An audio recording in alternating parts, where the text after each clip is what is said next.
North to south, coast to coast, around the world. This is the Wells Report. We bring you the news. We analyze the news for fact and bias. We make commentary, not the news. And we debate.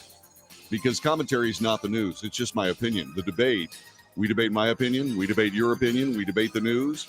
We get to the bottom of what all this news means. This is the Wells Report. Man, you know, it's amazing. A lot of people talk to, you know, I'm looking for a radio station to put the Wells Report on here in Dallas-Fort Worth, Texas. And I talk to people that say, well, the Wells Report is just too political and people aren't into politics. And I say to myself, you know, it may not be that the people of the United States are into politics. They may not be. But everybody that communicates with the people of the United States is into politics. Every single one of them. And what these people are doing in the mainstream media, which is decidedly leftist, it's all on the table now.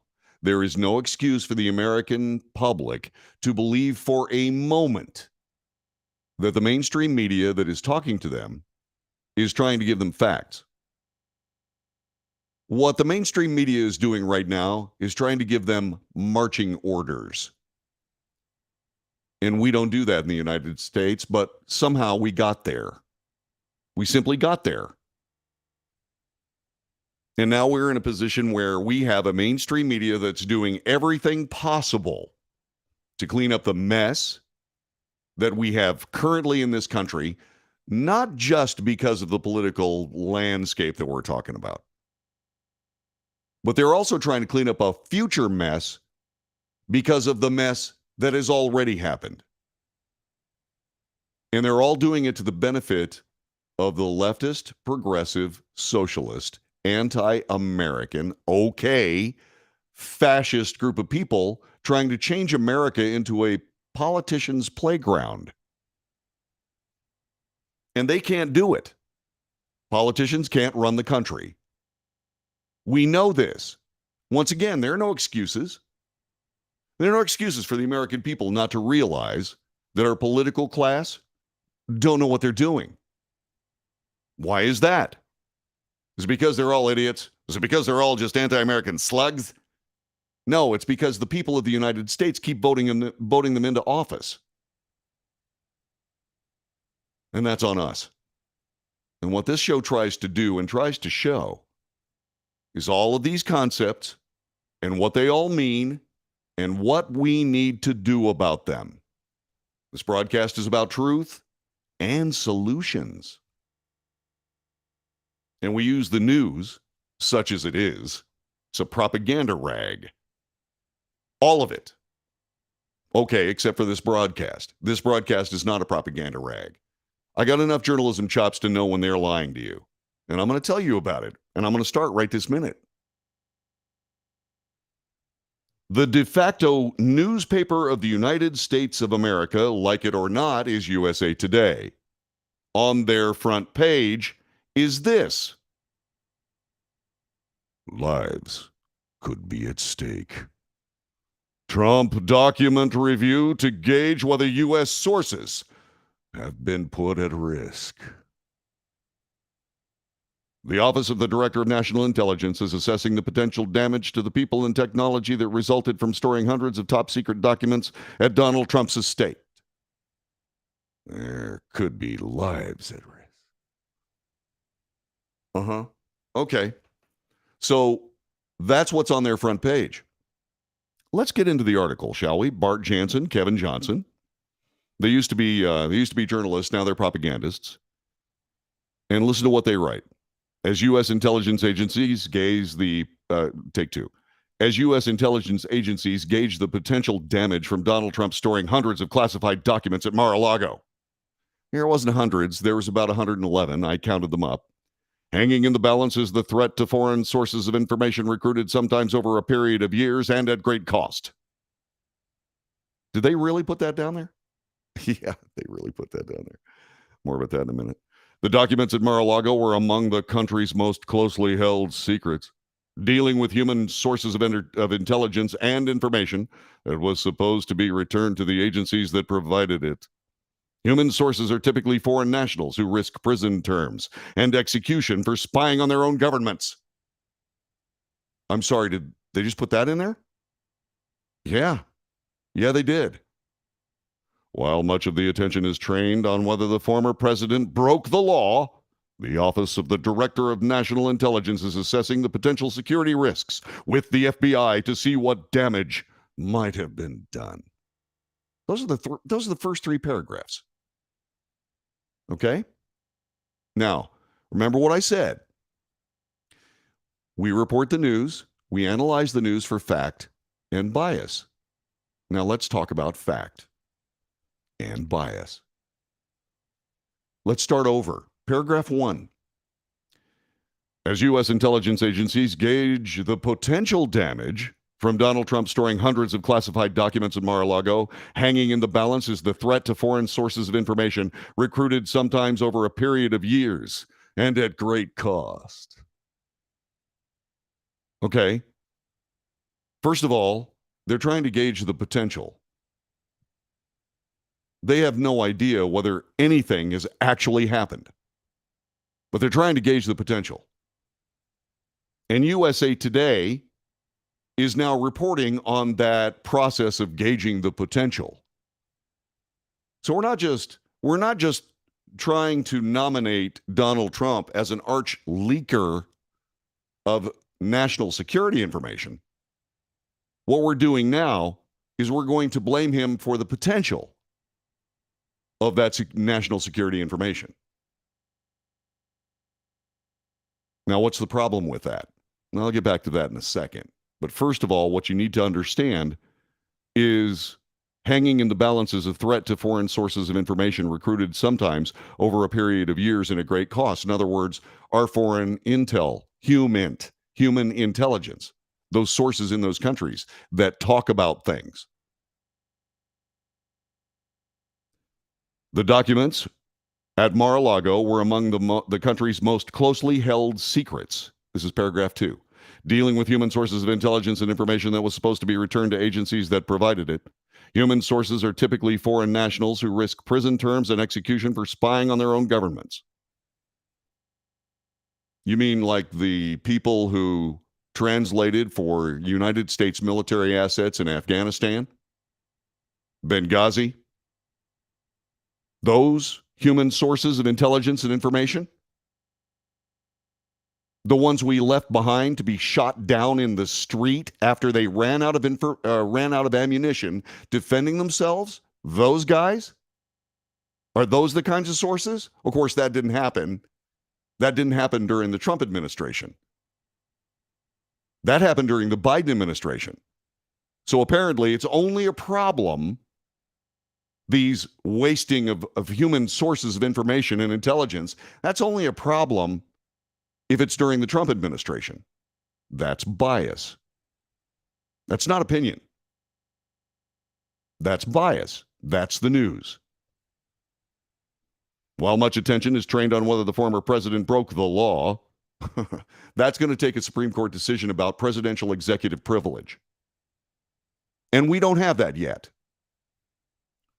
While much of the attention is trained on whether the former president broke the law, the Office of the Director of National Intelligence is assessing the potential security risks with the FBI to see what damage might have been done. This is where we get to the deep state. The FBI, the Director of National Intelligence, the IRS, the FEC, for crying out loud, the Federal Elections Commission, the FTC, the Federal Trade Commission, all of these people have been stomping on those people who disagree with them politically. The FBI is simply the strong arm of Democrat and progressive policy in the United States. It's no longer a law enforcement organization. It is the secret police, and they're proud of it. So the Office of the Director of National Intelligence, already proven to be part of the deep state, and the FBI, already proven to be a part of the deep state, now investigating what is a crime against the people of the United States and the government of the United States to make sure that it's all Donald Trump's fault. They're not trying to figure out if it's Donald Trump's fault. What they're trying to do is they're trying to make sure it's Donald Trump's fault so it doesn't come out to being what is actually true, which is it's their fault. These are the people that were trying to bring the Trump administration down because they disagreed with what was happening in the Oval Office. To do so, they've completely ignored the Fifth Amendment of the Constitution, the Sixth Amendment of the Constitution, the Fourth Amendment of the Constitution. 4, 5, and 6, those are kind of a big deal. They've just totally ignored it as far as Donald Trump is concerned, all the while giving us greasy assurances that this won't happen to you. It's because Donald Trump, well, he might have gotten some of our precious human resources of intelligence and information killed. Might have. Which takes us back to USA Today. Why are they printing this article? There's nothing here. Paragraph 2. The documents at Mar-a-Lago were among the country's most closely held secrets. How do you know? How does USA Today know? Is it because somebody in the deep state, the director of national intelligence and the FBI told them? So if that's the case, then what does the country's most closely held secrets have to do with anything? So it's terrible that Donald Trump had boxes of papers sitting in a locked room guarded by the Secret Service.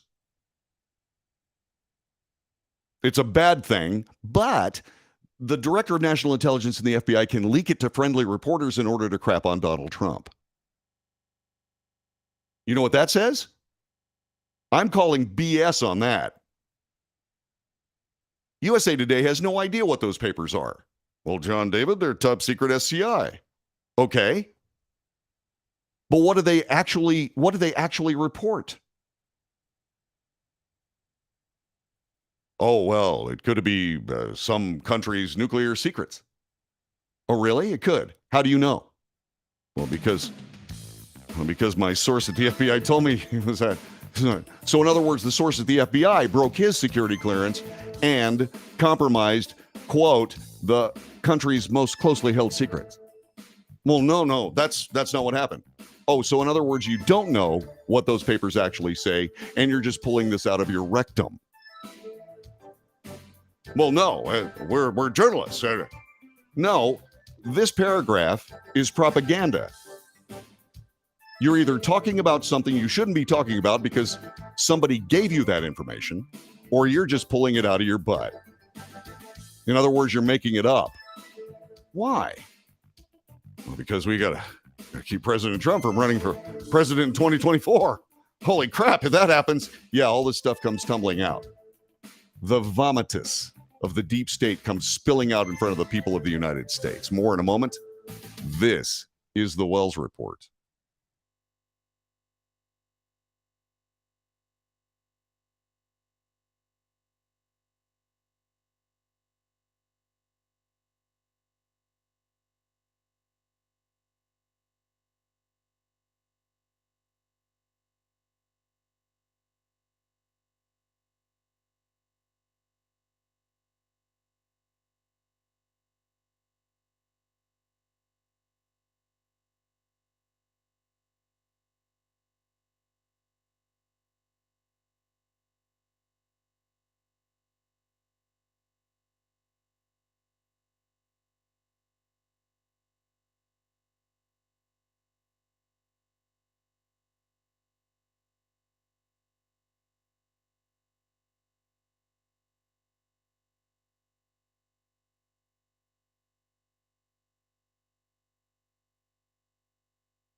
This is the Wells Report. My name is John David Wells. Our telephone number is 817-379-2172. Almost forgot my phone number. 817-379-2172. If you've got something to say, that's the number to use. You can also go to the chat room, YouTube, Facebook, Twitter, Twitch. If you happen to be watching this on Rumble, or if you happen to be watching this on Vimeo, first of all, glad you're here. You can send me an email. Okay, send me an email. Okay, here's what I want you to do. I want you to send it to, and I'm going to put it on the chat room so you can do it. We'll do this all together. The Wells Report at frontier.com. The Wells Report at frontier.com. Okay, you can send me an email if you'd like. So if you're watching on any of the podcast things, first of all, I'm sorry about the breaks in the middle of the podcast and so on. I know it's a pain in the butt. I've got this fancy equipment here that has editing capability. As soon as I can get these things, as soon as I get this stuff figured out, okay, I'll be editing these into manageable chunks, put them all together and everything, and there will be much rejoicing. But at this point, sorry. But anyway, send me an email. Once again, the Wells Report at frontier.com. I'll be waiting for your email. When this radio broadcast, or when this broadcast first started on 9/11/2001, I told you that what I was going to do was I was going to report the truth, and I was going to report the liars. I'm reporting USA Today as a liar, and the reason is because they're putting stuff out that is pure anti-Trump propaganda. Why are they doing it? Why are they doing it? This is the newspaper that savages anyone who says there's a problem with the 2020 election. These are the people that savage anybody that says, hey, you know what? Inflation at 8.2% is terrible. It took an entire paycheck out of the hands of people in the United States. Food prices are up 11%. And it's killing America. Fuel prices out the window. We're going to stop using oil and natural gas and coal in favor of windmills and solar power, except none of it works. None of it works. We're going to destroy infrastructure that does work in favor of infrastructure that does not work. And if you disagree, USA Today is going to stomp all over you. So why are they stomping all over Trump? And I just proved in this particular article, that's all garbage. They don't know what they're talking about. And if they do, it's because somebody in the FBI who's now trying to hang Donald Trump for having these materials sitting in a box guarded by the Secret Service, no less. Somehow it's a danger to American intel sources around the country. Even though they didn't give a damn about the translators and the people that gave us information on the Taliban in Afghanistan, we just picked up and left. All those people got slaughtered in the streets. Literally. And now they're trying to hang Donald Trump. Why? Joe Biden, and I'm not arguing this point. Well, I'll have to wait. Shoot. I'll get to that in just a couple of seconds. This is the Wells Report. My name is John David Wells. Again, our telephone number is 817-379-2172. 817-379-2172. When I'm talking to this camera, I'm telling you what I'm thinking. When I talk on this camera, I'm reading the news. It's how we communicate with the medium. All right? So please keep in mind that I'm not going to... You. See how I did that? I'm not. I'm going to tell you the truth, and I'm going to offer solutions. The truth is, we're being propagandized, and there is a solution. And I'm going to share that with you next, along with this thing about why they're trying to trash Donald Trump at every possible given moment. And it's all coming up next on the Wells Report. You stay right there.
This is the Wells Report. My name is John David Wells. Our telephone number is 817-379-2172. This is breaking news. Special Counsel John Durham, this from the Washington Examiner, took aim at the FBI in the closing stages of his trial against Steele dossier source Igor Danchenko. Closing arguments in the trial concluded this afternoon. The jury is now deliberating. Addressing the elephant in the room at the trial, Durham made it clear he believed the FBI botched its Trump-Russia investigation, but that lies told to the Bureau about British ex-spy Christopher Steele's dossier still mattered. Durham said the FBI mishandled the investigation at issue. The FBI didn't do what they should have done in the inquiry, bluntly saying the FBI failed here. He said the jury did not have to feel bad for FBI agents and stressed his special counsel team is not here to defend the FBI's handling of the dossier. The reason is because it's indefensible. It's indefensible. What the FBI did was they knew the dossier was crap. How did they know that? Well, they offered Christopher Steele $1 million to prove the dossier. They never paid the money, because Christopher Steele couldn't prove the dossier. Why does that matter to this discussion, John David? Well, that gets back to the news that I was reporting just a moment ago. A U.S. intelligence agency is trying to gauge the potential damage from Donald Trump storing hundreds of classified documents at Mar-a-Lago. Hanging in the balance is the threat to foreign sources of information, recruited sometimes over a period of years and at great cost. You mean like the FBI offering Christopher Steele $1 million to prove a false dossier from Igor Danchenko? Is that what you're talking about? Those human sources that you so much care about?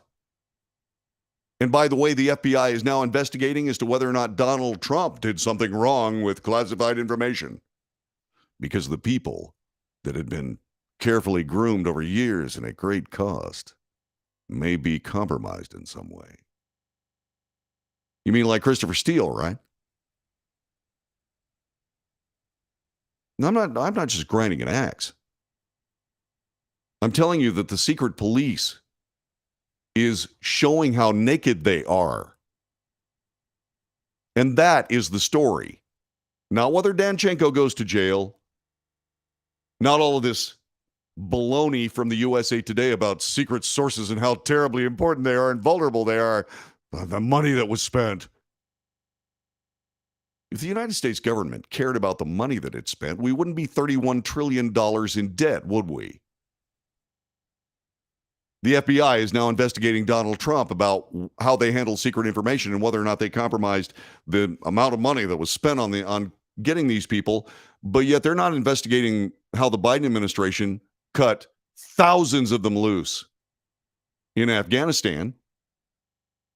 It's so bad that the secret operators, all the special forces guys, are trying to figure out ways how to get these people out of the country because the government won't do it. Meanwhile, southern border's wide open. What these special operators ought to do, what they need to do is they need to fly those guys out of Afghanistan to Mexico. And then, I mean, they're already vetted, which is not something that we can say about anybody coming in from Mexico or anybody coming in from Afghanistan, for that matter, from the United States, from the current government. Get all these operators that we actually know who they are, whose lives are at risk if they're still alive, haven't been chopped up into little pieces for the amusement of the little kids who are being trained as the next generation of terrorists. Get them into Mexico. Hand them a backpack of 50 pounds of marijuana, have them walk across the border. Say they're looking for political asylum. Say it in Spanish so that Joe Biden will get you on an airplane and fly you to Davenport, Iowa, in the middle of the night, without telling the mayor. So what does all this mean, John? Well, here's what it means. You're being lied to. You're being lied to for political effect. And once again, why? Because Donald Trump lost the 2020 election after getting more votes than any sitting president ever. Joe Biden, a lesser-known statistic, got elected as president in 2020 with more votes than any president ever. And if Donald Trump runs in 2024 and Joe Biden doesn't get another 81 million votes, the whole thing comes tumbling down. There are 300 political candidates that are running on the idea the 2020 election was fraudulent. If the American people sets those candidates aside, you're full of crap. We're not going to elect you. Well, okay. So maybe the 2020 election was real. But if they get elected, well, that's another kettle of fish, isn't it? All of this comes together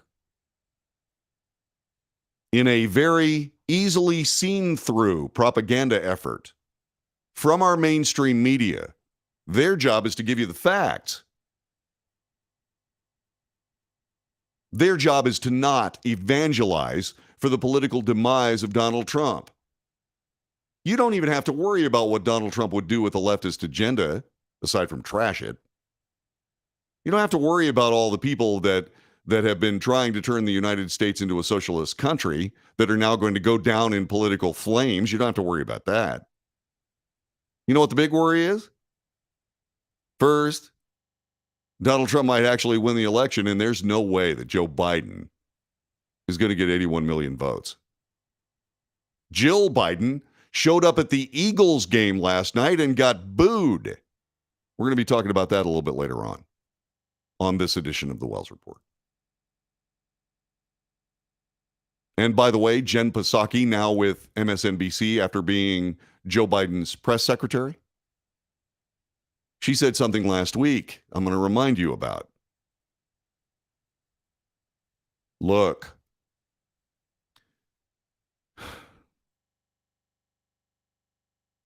I can't be the only one putting this together. But I'm the only one I know that's putting this together. And I go through 25 newspapers every day. And I'm trying to tell you something that you need to tell your friends. And they need to tell their friends. And their friends need to tell their friends. And this word needs to get around. We're being lied to for political effect. This country is taking an incredibly dangerous turn. And the government and the media and all of these executive branch supposed law enforcement agencies are all in on it. The director of national intelligence is a deep state creature from the word go. We know the FBI is. I mean, we've seen attacks on conservatives by this government from one end all the way down to parents saying you're not going to teach this pornography to my kid. And they get a visit from the DOJ, the FBI.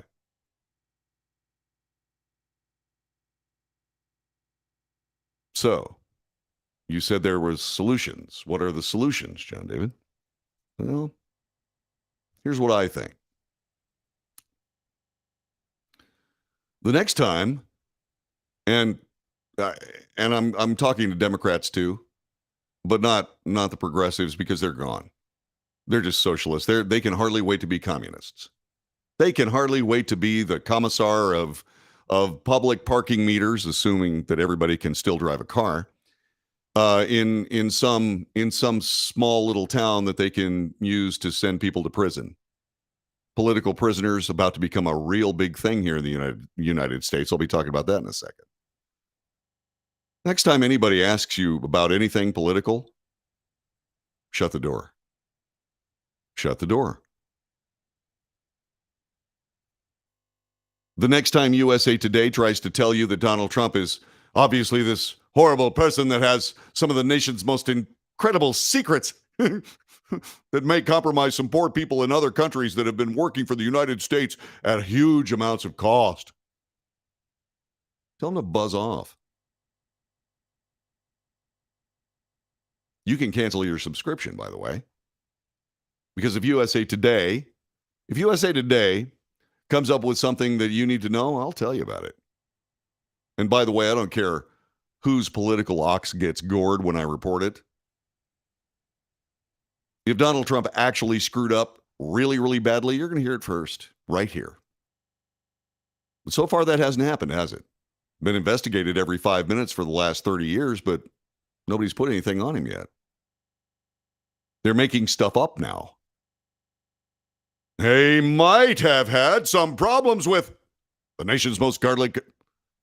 You don't know anything about those supposed most secret government documents. You don't know anything about them. And if you do, it's because somebody who's now investigating President Trump told you about them. And who's the criminal there? Donald Trump didn't tell you about them. The people investigating Donald Trump told you about these things. My God, there are nuclear secrets in those. I'm sorry, if it's top secret information, why are you telling them about anything about it? They don't have a need to know. That's what TSSCI means. You have to have an actual need to know.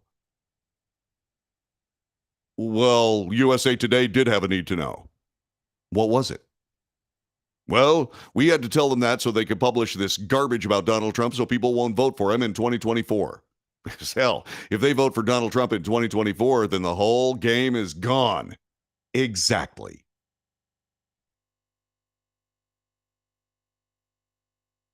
And you don't even have to get into the weeds on conspiracy theory. How many votes is Joe Biden going to get in 2024? Well, he got 81 million in 2020. He got 57 million in 2024. So you're saying that Joe Biden got a little over half of the vote he got last time? Well, yes.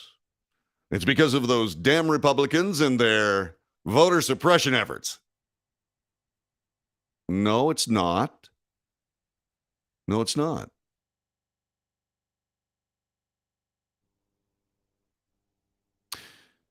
And by the way, one last thing, just a little aside that just popped into my head about the 2020 election. You know, all these people in Georgia that said this Georgia election was absolutely perfect. And all these other states that our elections were absolutely fantastic. Every single one of those states passed laws to change the way they do elections in their state. Why? What was wrong with the 2020 election? Nothing. Why'd you change the law?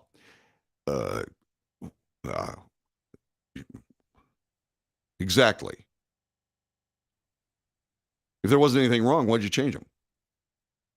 See, these are simple. These are simple things, and there are no real answers for them, are there? It's right there in front of you. And I realize you probably figured all this stuff out on your own, but, you know, I've got a show called The Wells Report, and I'm going to put it on the record. And my name is John David Wells.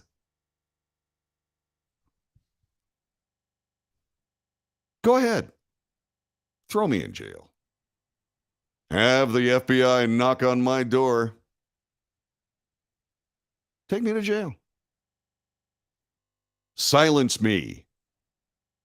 Make me a political prisoner too. Go ahead. There's nothing I can do to stop it. But you know what I can do?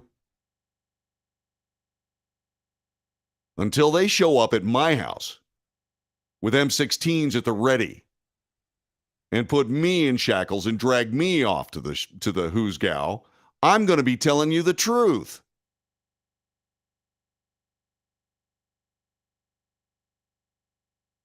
And you know what? You know what's not happening anywhere else? People making that statement. How come somebody hasn't made that statement on CNN? How come somebody hasn't made that exact statement on any news organization that you've been doing business with? I'll tell you why. Because they haven't got the balls. Well, I do. I do.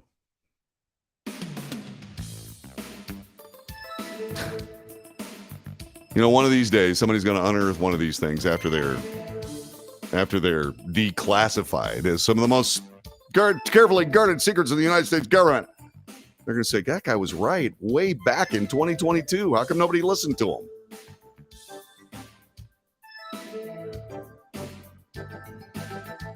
And maybe my ancestors will say, I don't know. Or excuse me, my children and their children will say, we don't know why they didn't listen to him. But he had it, didn't he? Yeah, he sure did. This is the Wells Report. My name is John David Wells. We're going to be here for a couple more hours. We're going to tell you the truth. We're going to give you solutions.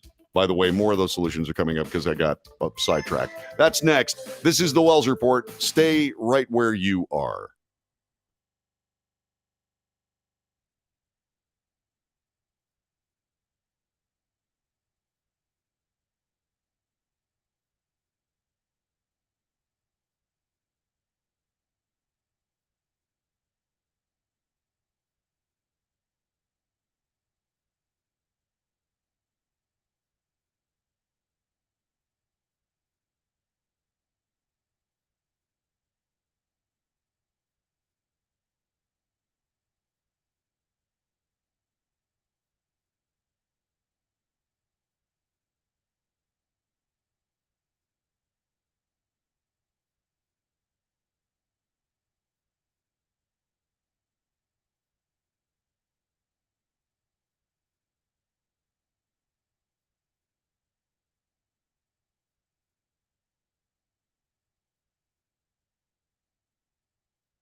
This is the Wells Report. My name is John David Wells. Telephone number is 817-379-2172. 817-379-2172. Solutions. Be more discriminating. We need to be more discriminating in our news consumption. You know, I analyze the news. I know what's in here. I know why I do it. I do it because I can. For now. I do it because I can. I do it because I'm not seeing anybody else do it. Because we are being lied to every day, multiple times a day, by people who will call anybody a liar who disagrees with them. Anybody. And we better get control of that. And how do we do it? We start ignoring the people that are lying to us. Ignore them. Ignore them. They're not telling you the truth anyway. They're trying to foment a riot so the people in charge can make use of that riot. Never let a good crisis go to waste, the cynical bastard said. So they can profit by it politically. We cannot continue down this road. You can't get distracted by these ridiculous, granted, some of them are, some of them aren't, conspiracy theories. All you got to do is look at the basics. Just look at the basics. This government is $31 trillion in debt. Everybody gets fired. Everybody gets fired tomorrow. Because I can make a great case that that's embezzlement. That's embezzlement against the people of the United States. Embezzlement. Well, they didn't actually take the money. No, they gave it to their contributors. They made it possible to give it to their family members. There's an article today that talks about how the family and relatives of noted politicians are getting paid off by the government of the United States. It's corrupt as hell. And we keep sending them back to office. Not just Democrats, Republicans too. $31 trillion in debt. There's not a single person there that isn't responsible for either voting for all that crap or voting to stop all that crap. Once again, back to the basics.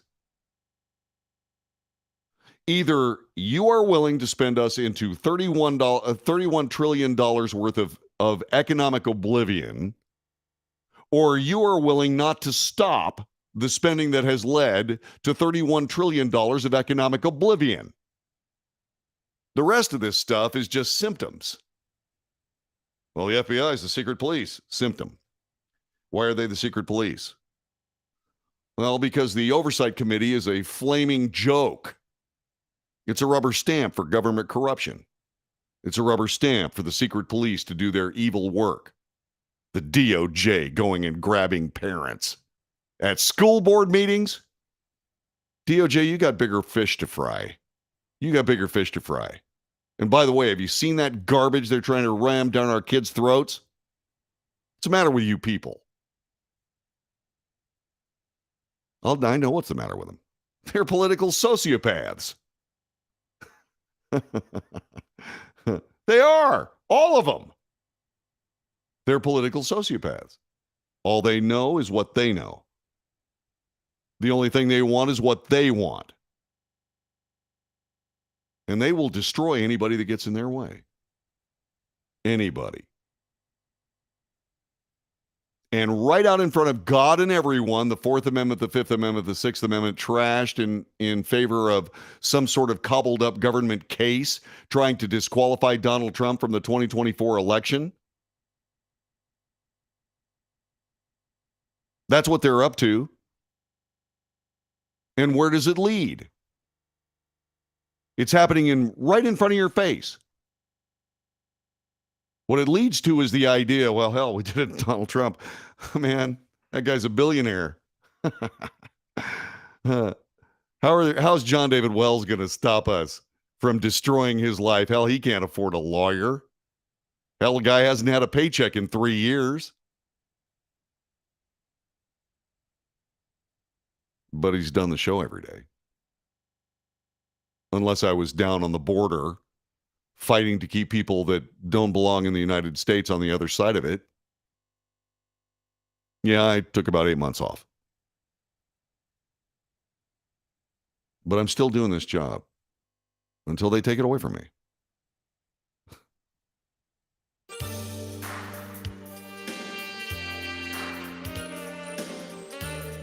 There's a moment in the movie Braveheart where the slain wife of William Wallace comes to him in a dream and says, "William, you must wake. He goes, I don't want to wake. I want to stay here with you. My fellow citizens, you must wake. You can't stay with who you're with. You have to move forward.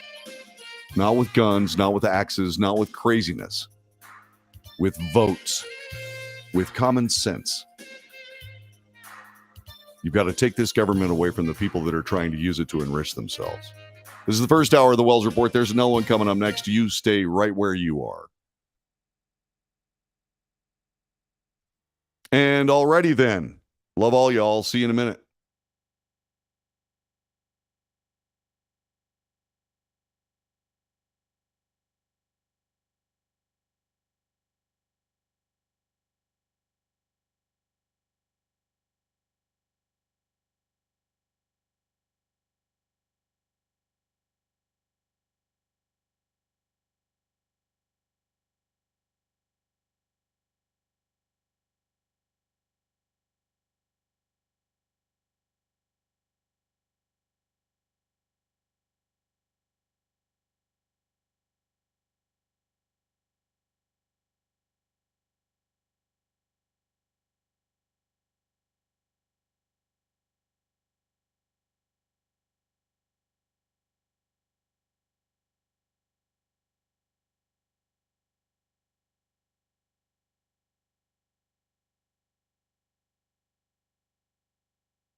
North to south, coast to coast, around the world. This is the Wells Report. My name is John David Wells. We report the news, the real news. We analyze the news for fact and bias. We point out both. I make commentary. That's not the news. That's just my opinion, just as valuable as yours. That's why we debate. News, analysis, commentary, and debate. How do you debate? Call me, 817-379-2172, 817-379-2172. That's what you do. You can also go to the chat room on Facebook, YouTube, Twitter, and Twitch. And, excuse me, you can also send me an email, thewellsreport@frontier.com. If you're watching this and it's not live, we're live in the Central Time Zone from 2 p.m. in the afternoon until 5 p.m. in the afternoon. And if you're watching this outside of that time frame and you want to ask me a question or you want to disagree with me or whatever you want to do, you want to make a couple of points, send me an email, thewellsreport@frontier.com. This is an interactive news broadcast. You get to call the anchor on the telephone and say, hey, I disagree because of this, this, and this, or I think you got this wrong because of this, and this, this, and this. And I was listening to you, but maybe you forgot this point, blah, blah, blah, blah, whatever it is.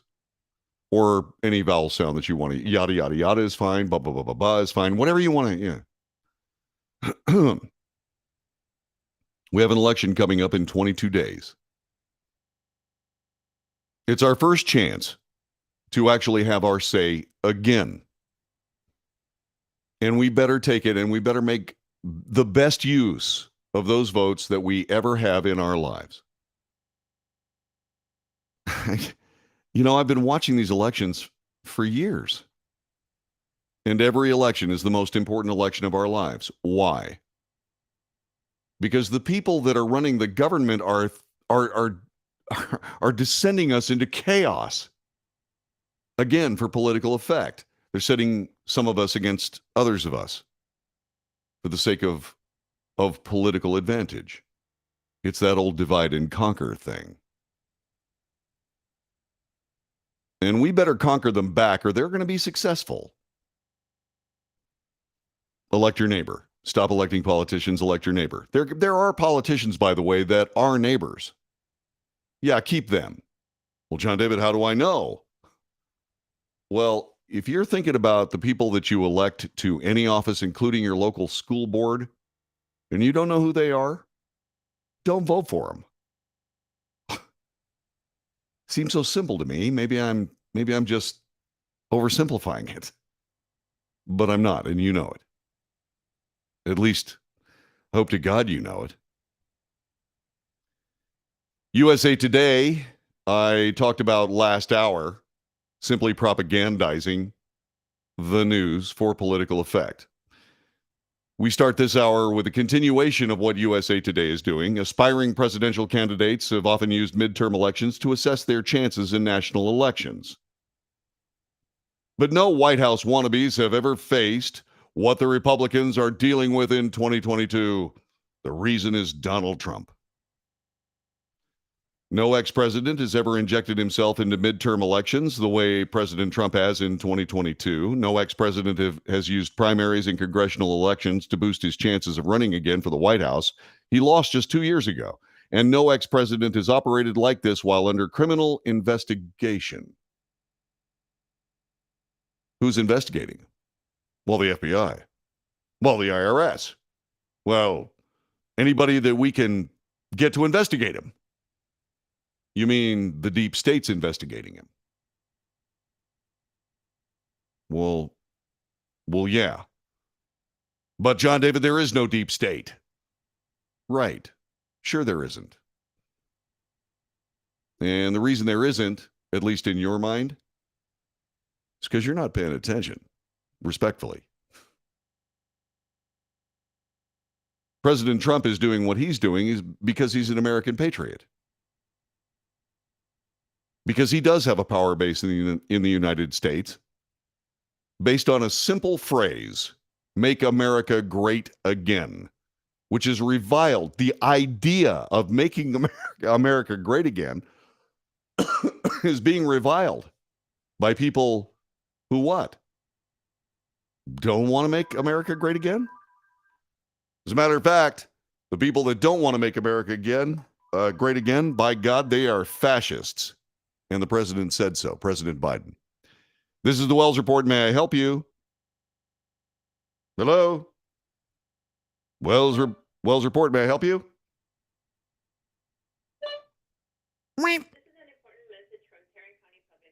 Oh, I'm sorry. Para español, por favor de llamar al 817-248-6299 y presione opción 5. This is me hanging up. Okay. The former president of the United States is doing what he can to make use of the incredible power base he has. People that want to make America great again. And the people that are up against President Trump obviously don't want to make America great again. They want to make America socialist for the first time. That's a completely different thing. Make America socialist for the first time. I better write that down because I want to pronounce it, because everybody knows what MAGA is. Make America socialist for the first time. They're not MAGA Americans, they're mass Americans. And we're letting them. Because we're not paying attention. Or we're letting them because whenever somebody says, is there anything wrong with our elections? Are we actually electing these people, or are they electing themselves? Oh my God, you're one of those guys. No, I'm just asking questions. So instead of talking about me and how I'm one of those guys, how about you answer my frickin' question?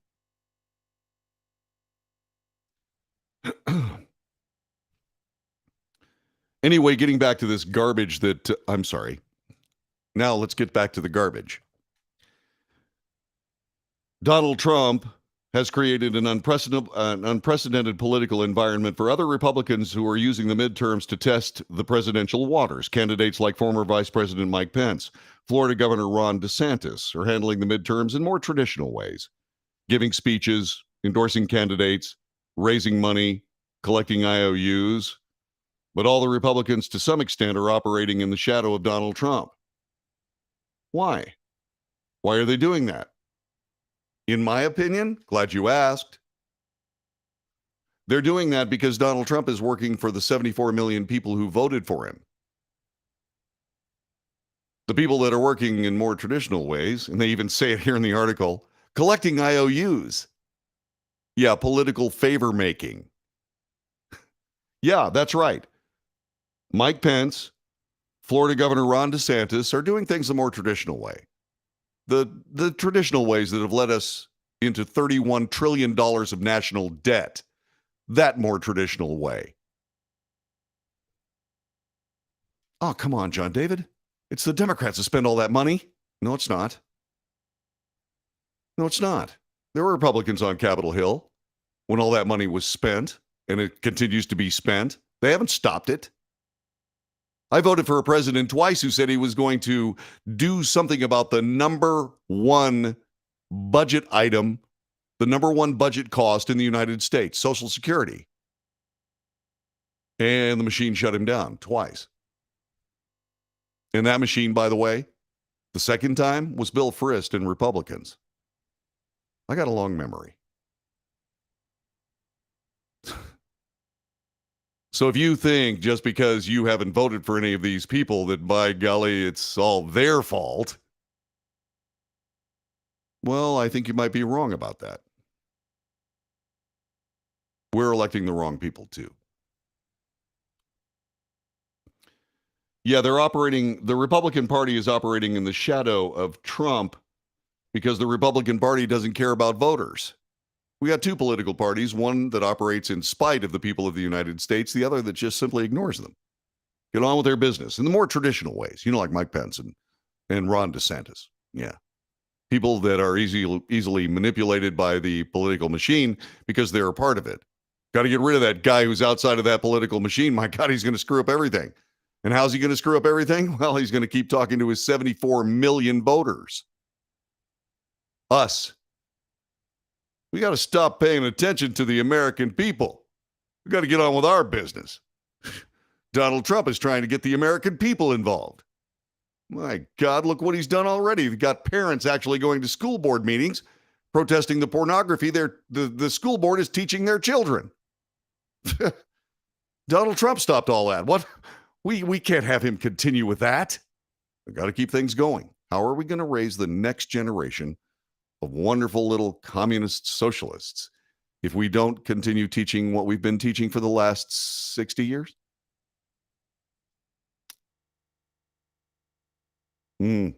Goodness gracious.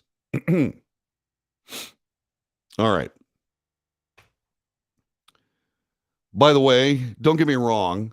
Mike Pence, Florida Governor Ron DeSantis, fine men. I don't have any problem with them except for the fact that they're part of the political machine. And they haven't proven to me that they're outside that political machine yet. And neither have they proven it to USA Today, because these guys are doing it the more traditional way and gathering IOUs. All this stuff is right in front of you. You just scan over it and you go, political IOUs. That's what, yeah, okay. But what does it mean? What does it mean? Well, it means that the Republican Party will continue doing what they've always done, which is enable Democrat policies that are disastrous. $31 trillion in national debt. Got to get rid of oil, gas, and coal. Got to do it. In favor of what? Oh, windmills and starshine. Sunlight. How's it working? Yes. You're fired. So anyway, let's keep going on with this. Andrew Bush says the Republicans are walking a tightrope. He's a political scientist at Claremont McKenna College in California. Yeah, okay, but what has he done for a living? Has he ever done anything for a living? Well, he's taught college. Really? So he's part of the system that has countless numbers of college students that can't pay off their college loans because their jobs aren't profitable enough. Well, yeah. Well, he's telling us what the Republican Party ought to think. Is that really what we're doing here? Well, let's continue. But, this is USA Today. They're trying to forward the propagandist line so they can keep the machine in business because they're part of it. Anyway, this academic, Andrew Bush, says the Republicans are trying to prepare themselves to run. At the same time, they're trying to hold their fire with Donald Trump. What are they going to say? Donald Trump and 74 million voters are all idiots. Really? How about this? How about trying to win an election without all of us? The idiots. Well, let's see. If you idiots don't vote for the Republican Party, then the Democrats will win and we'll continue to enable Democrats. Back with more in just a moment.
This is the Wells Report. My name is John David Wells. Our telephone number is 817-379-2172. If you find value in this broadcast, share it with your friends.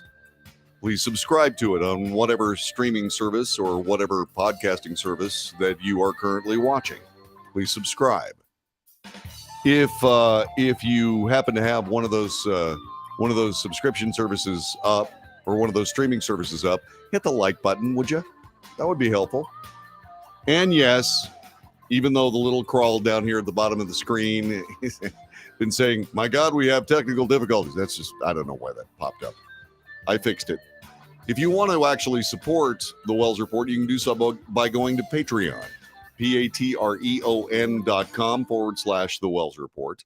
Patreon.com/The Wells Report. And I'll look forward to seeing if you want to throw $1 a month. $1 a month is fine. You can put $2 on it. You can put $5 on it.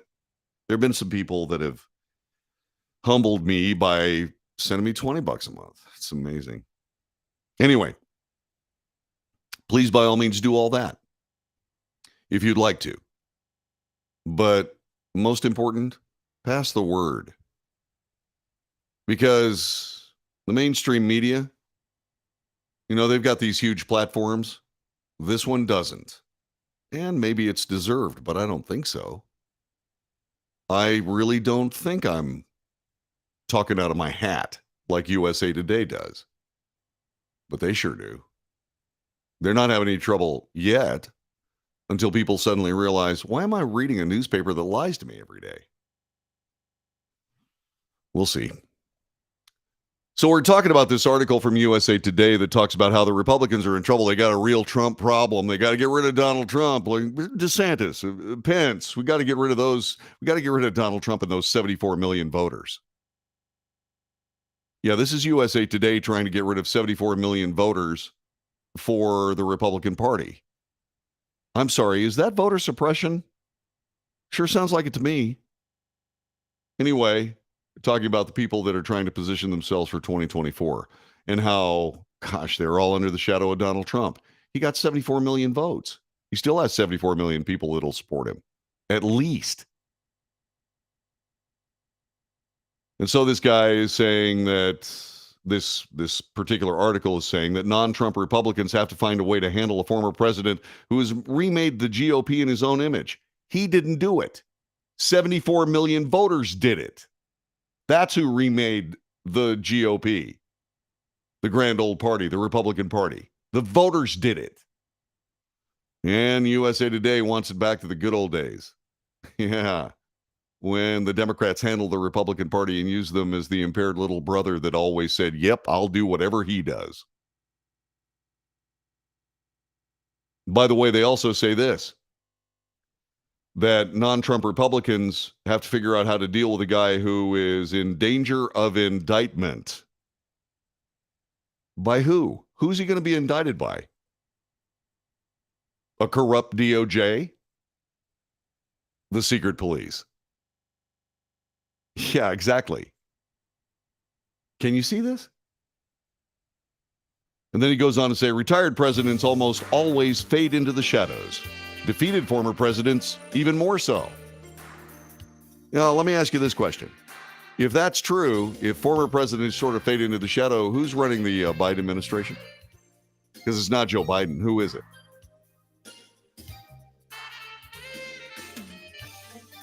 What was that? Barack Obama? Yeah, former presidents just fade away. Yeah, well, the political machine set up by former presidents are running this one. Don't you think? And by the way, if you disagree, by all means, tell me who's running the government. Because it sure as hell isn't Joe Biden. Unless you can prove to me that Joe Biden is running the government. You're listening to the Wells Report. You're watching it too. Thanks very much for doing both. Back with more coming up in just a couple of moments as we continue on this 17th day of October, year of our Lord 2022.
This is the Wells Report. My name is John David Wells. Our telephone number is 817-379-2172. 817-379-2172. So what we're doing is we're talking about USA Today, not because they're any worse than anybody else. They're just part of the mainstream political machine. And we're proving it today. And it's something that got my attention, and it's hard to deal with. It's hard to deal with because that's not what the media is supposed to be doing. The media is supposed to be reporting the facts. Reporting the facts, letting you figure out what they mean. Because only you know who the people that should be in office will be in office. Only you know. Assuming, of course, our elections are okay. And maybe that's a bit more difficult an assumption than it has been in years past. And by the way, if you feel that way, you've got company. Kari Lake, in fact, who is running for the governorship of Arizona. She's a Republican. She was on CNN's State of the Union with Jake Tapper over the weekend. She repeatedly refused to say whether she would honor the results of her election if she lost. According to USA Today, she's among this election's most prominent election deniers, Republicans who agree with Trump's false claims. And once again, here's the bias. Republicans who agree with Trump's false claims about his loss in the 2020 elections and suggest they may file protests of their own after the November elections. You know, like Stacey Abrams did last time she ran for governor. Public interest groups said Trump and his denier acolytes really are threats to democracy, sowing distrust in the system because they know they cannot command a majority of voters. We'll see. They said more protests after the 2020 elections will only fuel doubts about elections, despite mountains of evidence that they are fairly run. Mountains of evidence. Compiled by who? Well, some of them are even Republicans. Right. They compiled all this evidence that their elections were absolutely perfectly true and then changed their election laws. Well, why? Why did they change their election laws if everything is okay? Oh, man, that's a tough question. Yeah, it is a tough question, isn't it? Anyway, let's move on. Hundreds of election deniers are on the ballots across the country this year. Yeah, that's true. There are about 300 of them, in fact, and USA Today has nothing to worry about it because, 2020 election, perfectly fine. Nothing wrong with it at all. And all these election deniers who are bad for democracy will immediately be blown out of the water by the voters, right? And by the way, sorry, I have to point this out. If there actually are problems with the elections, then democracy's already blown out of the water. Right? Right. Anyway, Pennsylvania gubernatorial candidate Doug Mastriano, his lieutenant governor running mate Carrie Lewis Del Rosso have refused to say whether they'd honor their election results. We are not going to lose, Del Rosso told a television interview. I'm a winner. Kari Lake said, by the way, I will absolutely win this election and I will accept that result. Good job. I like her. Katie Hobbs, she's the Democrat. She's also appearing on CNN, said that Lake produced no evidence of voter fraud. Okay, then she's going to lose, right? No problems. And then she said, this is absolutely disqualifying, said Hobbs, who's the Secretary of State in Arizona. Okay, wait a minute. Let me see if I got this wrong. Let me see if I got this straight. The person who is responsible for elections being correct, having been questioned by her political opponent, says that it's an absolute disqualification that my opponents say that there was something wrong with the election because I was the Secretary of State and nothing was wrong with it. Okay, but what party are you from? Well, I'm a proud Democrat, I am. Well, that's wonderful. That's fantastic. A proud Democrat. Good. When it comes to elections and so on around the country, Which is the political party that doesn't want people to actually prove that they're registered voters? Well, that would be the Democrat. Yes, okay. And which of them don't want people to actually prove who they are before they cast a ballot? Oh, that would be Democrats. Yeah.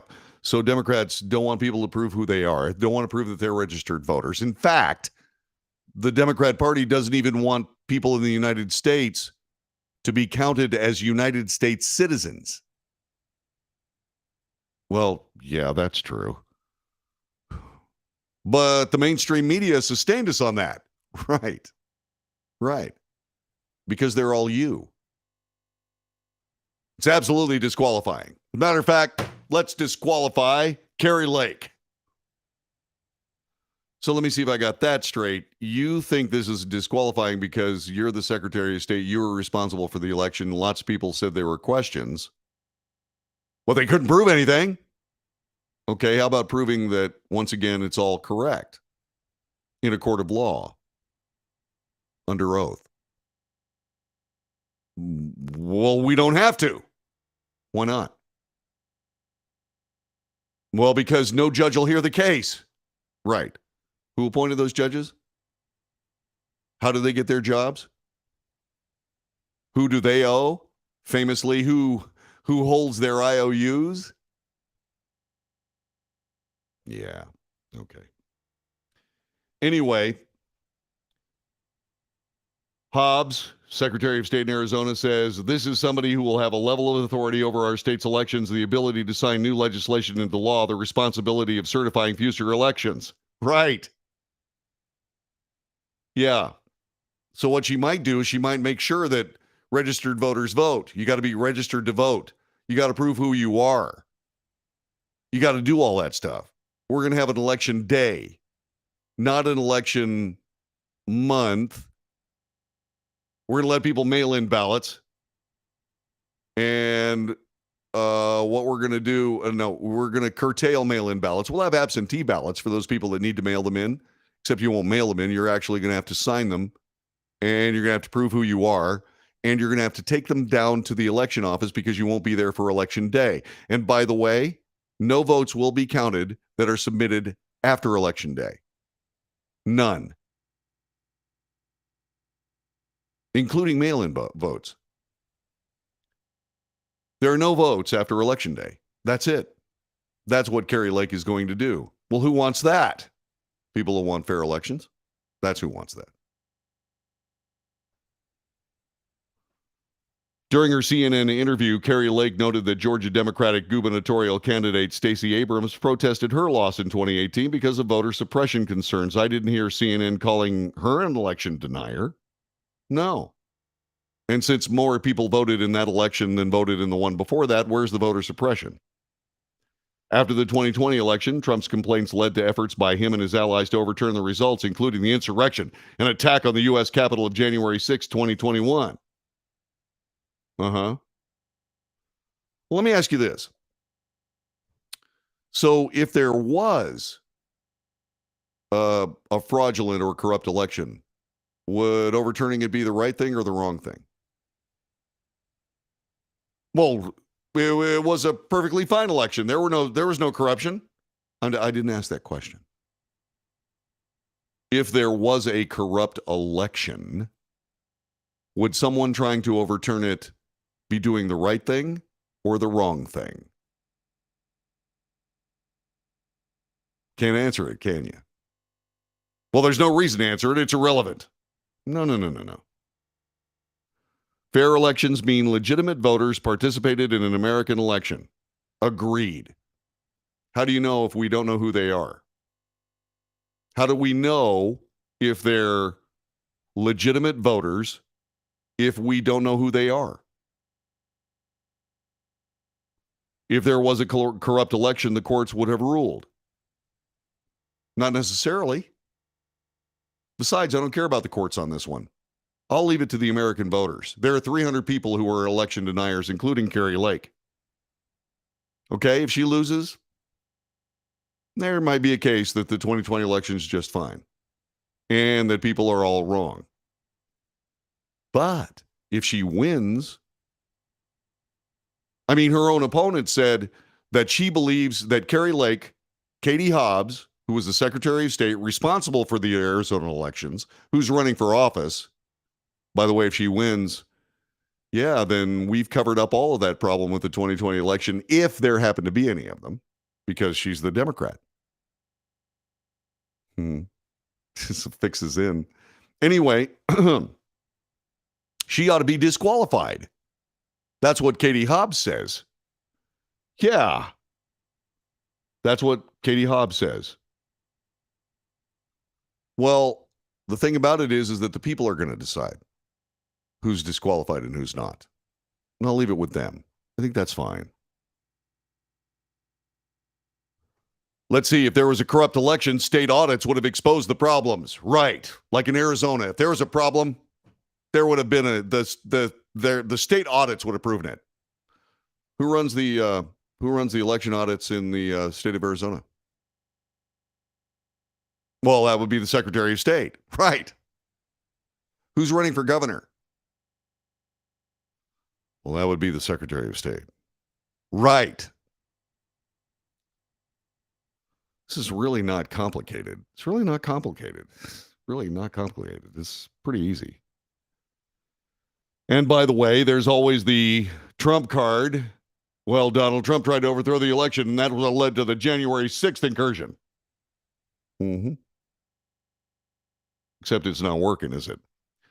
Democrats fear more protests in the future if candidates refuse to abide by the results. Well, make sure there's a fair election. You won't have to worry about anything. Not just make sure there is a fair election, but be able to prove there's a fair election.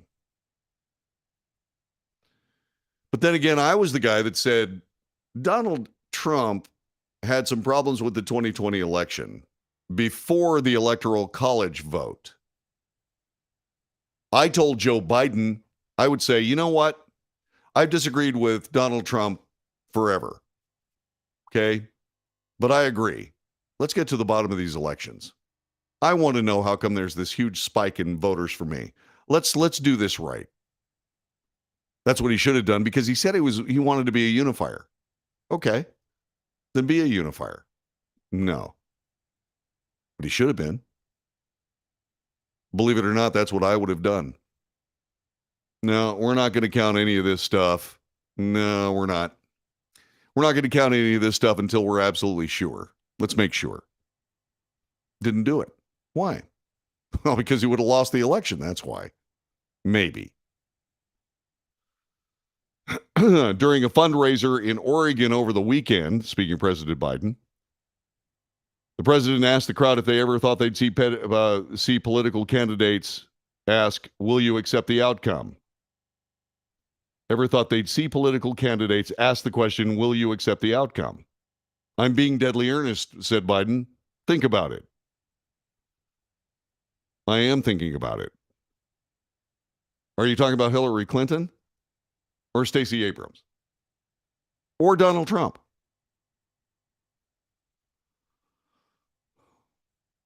Yeah.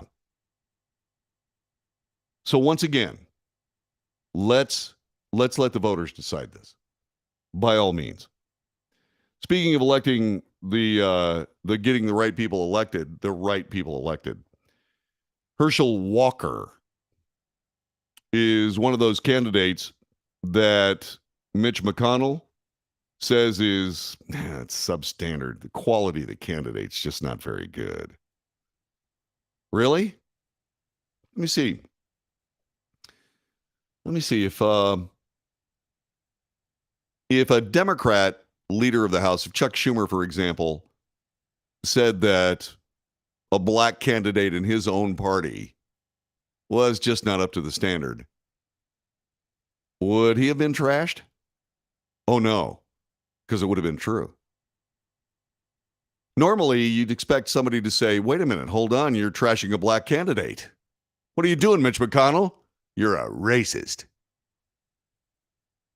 But since Mitch McConnell is helping the Democrats win the Georgia senatorial election, they don't hammer him with racism. See how all this goes together? Or are you still blind? Which is it? You see it or are you still blind? And by the way, is that blindness voluntary? I'm pretty sure it's voluntary. Because it's a whole hell of a lot easier to be a useful idiot than it is to actually think, isn't it? I'm sorry. Wells, did you just call me an idiot? I don't know. Do you think there's some truth in the fact that I said that if you're not seeing this, you might be a useful idiot? You think there might be some truth there and you might be taking umbrage because of that? Oh, you're getting psychological with me. Yes. Yes, I am. This is the Wells Report.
You are listening to the Wells Report. My name is John David Wells. My good friend Isaac is calling me out on a couple of things. Let's see, how did he start this? No one understands rants and nonsensical theories and irrelevancies. Which of the things I just said are irrelevant? Okay, which are there? Let's see. Walker, he's going to Herschel Walker. I wasn't talking about Herschel Walker. I'm planning to, but I wasn't talking about Herschel Walker. I was talking about how Mitch McConnell thinks that Herschel Walker is not a quality candidate. More about that in just a couple of seconds. Let's see. Walker lied about fatherless homes because he fathered 3 children out of wedlock. He also has been accused of actually funding an abortion, like the U.S. government does. with Planned Parenthood. That's okay with that, right? Which is kind of strange because, as I remember, Isaac, you're African American, you're Black American. You know, you're missing, if I'm generous with child mortality, infant mortality statistics, you're missing 50 million other Black Americans because of Planned Parenthood. So shouldn't Herschel Walker, be seen as someone who is actually helping out the abortion industry if he actually paid for one? And by the way, let me ask you another couple of questions. The problem that the United States Senate has to solve is that there are too many politicians that overstate their qualifications. Is that what you're saying? Because you brought up the fact that Herschel Walker said he was a cop when he wasn't. So the Senate needs to pass a law that gets rid of politicians who overstate their qualifications. Is that right? Okay. I'll even support that one with you. I will. Of course, it'll cost you President Biden, but that's okay with me. It's all right with me. So so I was talking about there are 300 politicians running on an idea that the 2020 election, there's problems with it. So if 200 election deniers are defeated, then what? Well, then chances are pretty likely that there might be some problem, that the problems with the 2020 election, the voters don't care about. Okay, that's all right. Let's see, Mitch McConnell doesn't like Dr. Oz. Yeah, that's right. He doesn't like Dr. Oz. But you know what? Who gives a damn? So voters of the people of Pennsylvania are going to decide that race. And isn't it interesting that Mitch McConnell, who realizes that the number of Republican senators is razor thin, is still not supporting other Republican Senate candidates? You see, if it was a Democrat situation, they'd support anybody that was running for office if it meant that they could have a majority in the U.S. Senate. But Mitch McConnell doesn't do that. Well, you see, it's not the voters. Once again, this is the Republican Party ignoring the voters of the people of the United States, just ignoring them. No, you see, we've got candidates that just they don't measure up. It's the McConnell standard. Okay? Once again, it gets back to my theory, which is not a rant. It's the truth that the Republican Party exists solely to enable the Democrat Party. Right? The people decided based on their needs and respect for the candidates. I'm sorry, wait a minute. The people decided based on their needs and respect for the candidates. Have they voted already? I'm sorry, did I miss the election? I thought there were 22 days left. You're overstating my premise. Herschel is a bad candidate who has been caught in numerous lies. Like Joe Biden? Or if you get elected, do the lies never count anymore? And once again, the U.S. Senate, he's running for the Senate. So if he gets elected, well, let's say he doesn't get elected.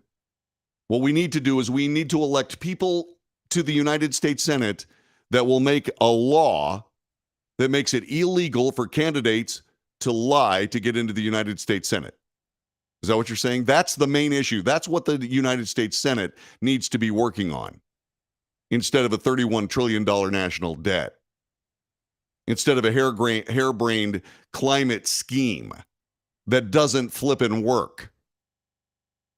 Or maybe doing something about the fact that we're now beholden on our enemies for our energy needs because the climate scheme doesn't frickin' work.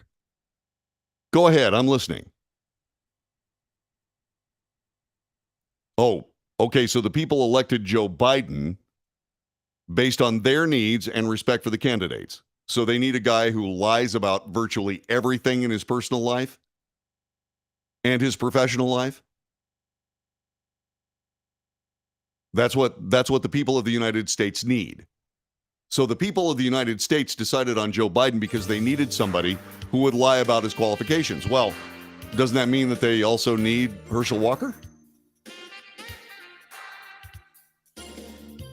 It's Trump who lied over 16,000 times while in office. How many times has Joe Biden lied? And about what?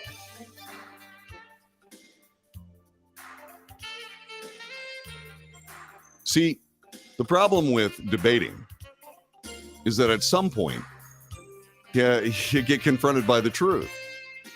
At some point, logic prevails.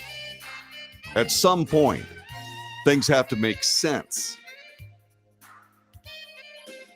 And if things don't make sense and don't have to make sense, well, then we're headed for a major fall, aren't we? That's hour number 2 of the Wells Report. There's one left. Stay put. I'll be back with more in just a moment. Thanks for the debate, Isaac. I appreciate it, man. That was awfully cool. I appreciate the fact that you even take part. It means a lot to me, man. I'm serious. God bless. See you in a minute.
This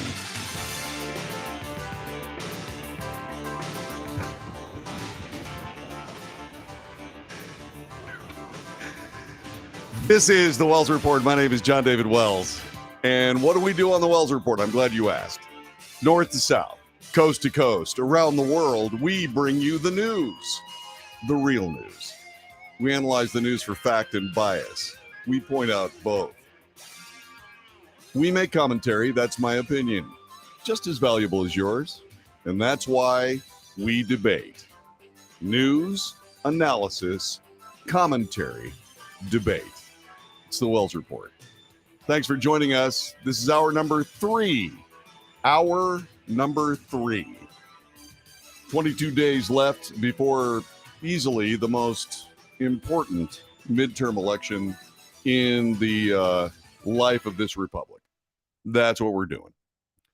And before we go any further, I have to do one little housekeeping thing. And while I'm at that, by the way, I want to tell you that last Friday, I took the day off, even though on Thursday I said I was going to be back tomorrow. I was delirious because I was thinking about what I'd be doing this weekend and what I was doing this weekend. And by the way, I'm speaking as a private citizen. I happen to be a member of the Texas State Guard, but I'm not talking about the Texas State Guard as a representative of the Texas State Guard or the Texas Military Department. I always say that every time because when I talk about my military service, I'm not a spokesperson for the people that I work for. So this weekend, I was working for the Texas State Guard as a Texas State Guardsman at the Fall Nationals drag race.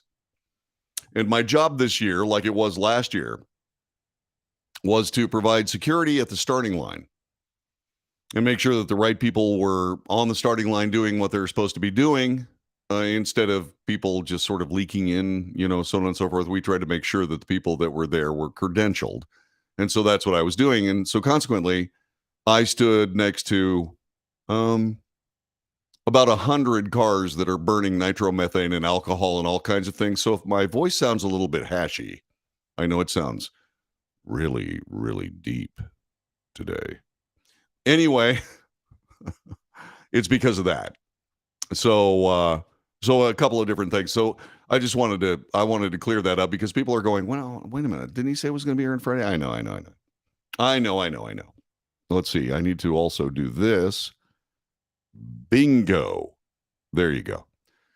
All right. So back to work. Shall we? Let's do this. Yes. Last hour, by the way, and if you missed it, go back and listen to it.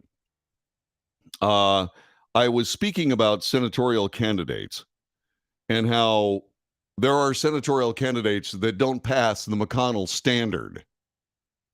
So in other words, Mitch McConnell knows that control of the Senate is razor thin.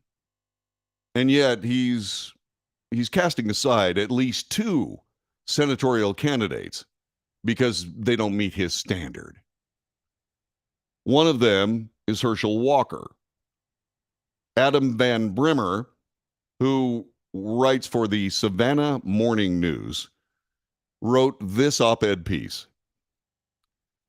Given the opportunity and the appropriate prop, Herschel Walker could have justifiably punctuated his walk-off U.S. Senate debate stage Friday night by spiking a football.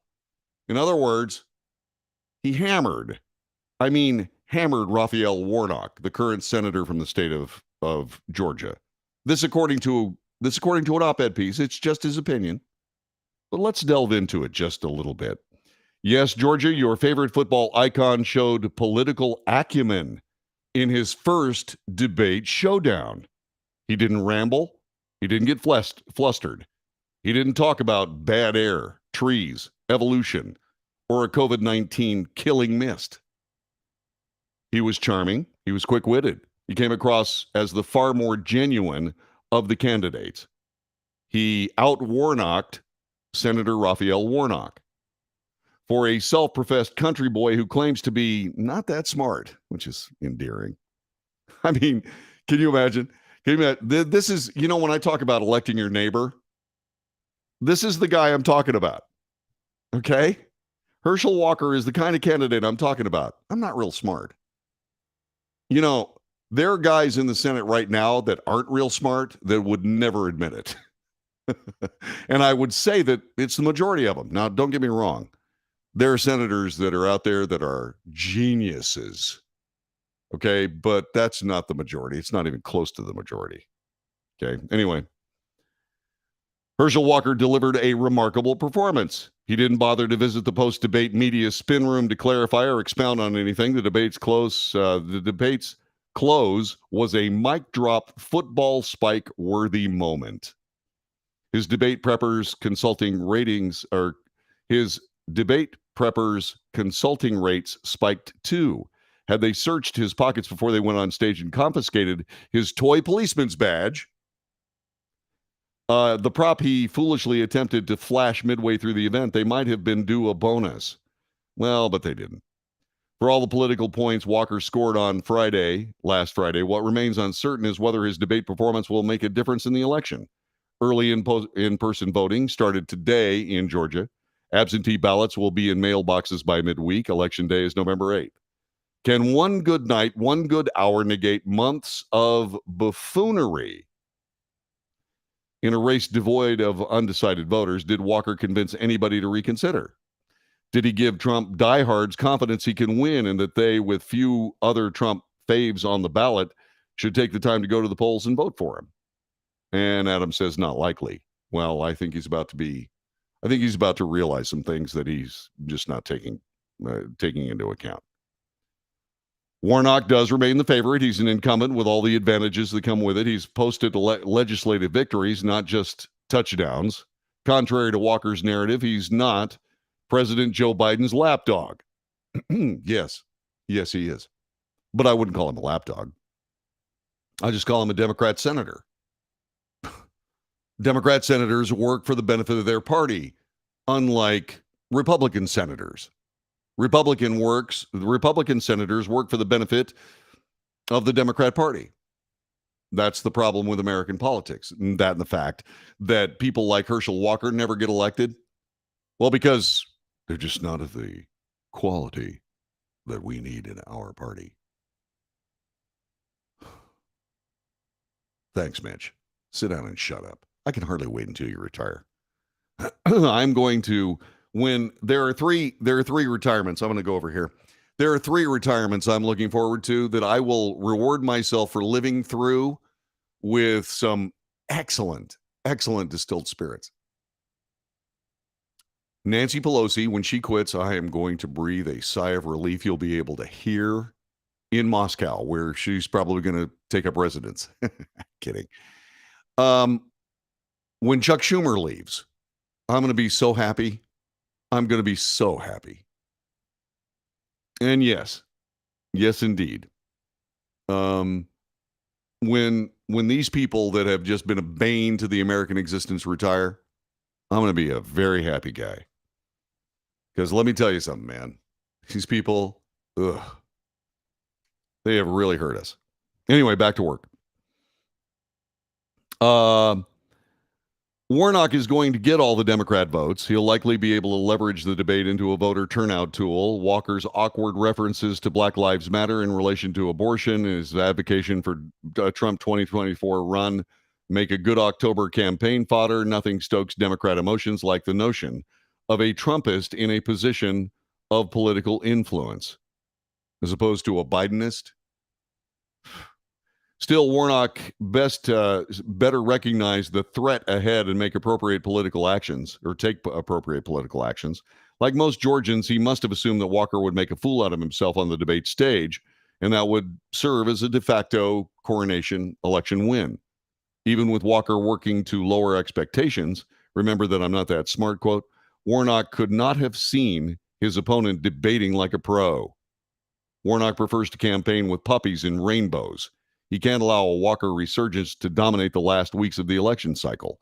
Polls show Warnock leading, but not a lock to meet the 50% plus 1 vote threshold needed to avoid a runoff, with Libertarian Chase Oliver looking to play spoiler in the way that Shane Hazel did 2 years ago in the John Ossoff-David Perdue race. To review, David Perdue was the acknowledged favorite in the contest, was the top vote getter in the general election. He did not win a majority. Hazel siphoned off 115,000 voters. enough to push the race into a runoff. Ossoff won the head-to-head rematch to claim the Senate seat.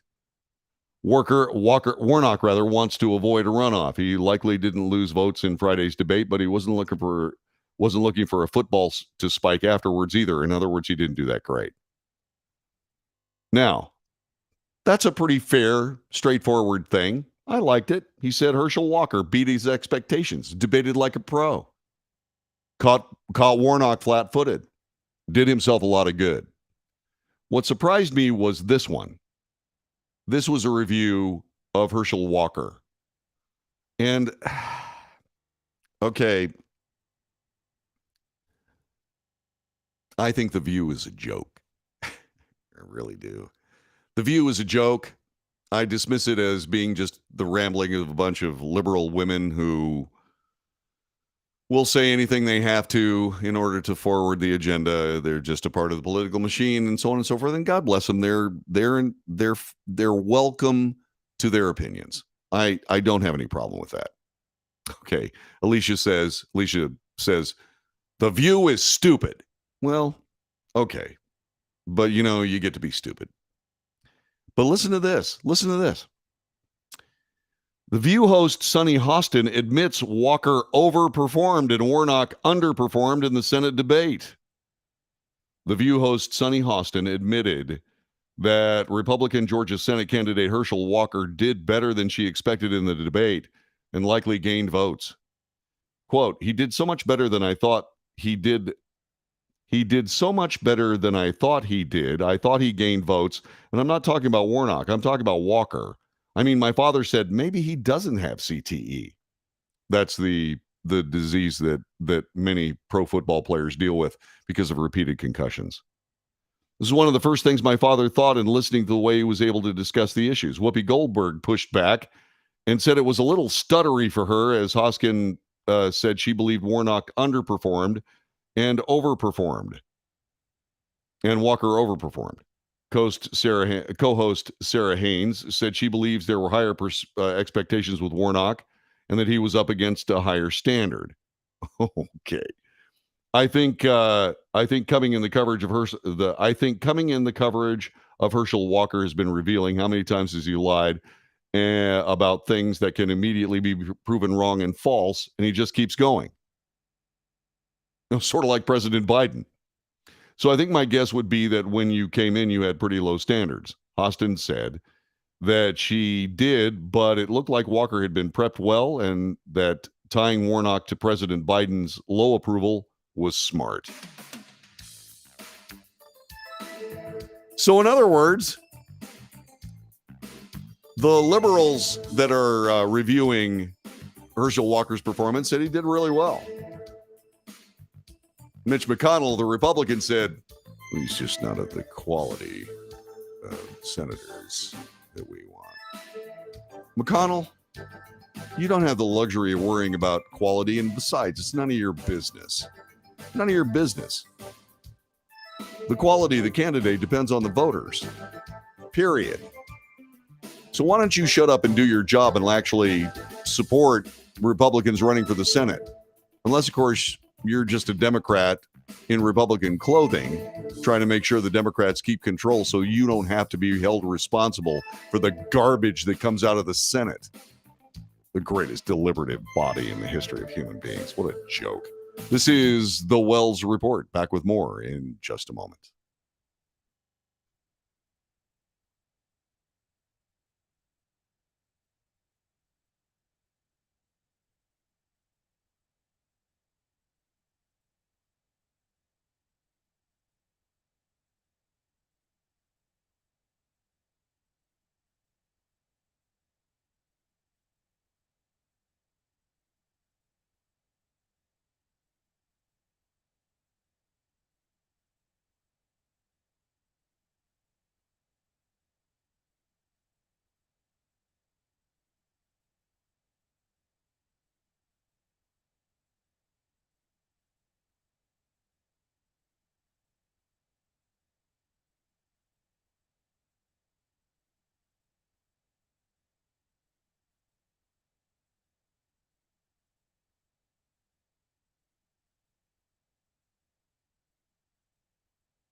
You are listening to the Wells Report. My name is John David Wells. Hi. I'm working on something here. Just hang on a second. I'm working on something here that's kind of interesting. Let's see. Let's see if I can find it here. We were just talking about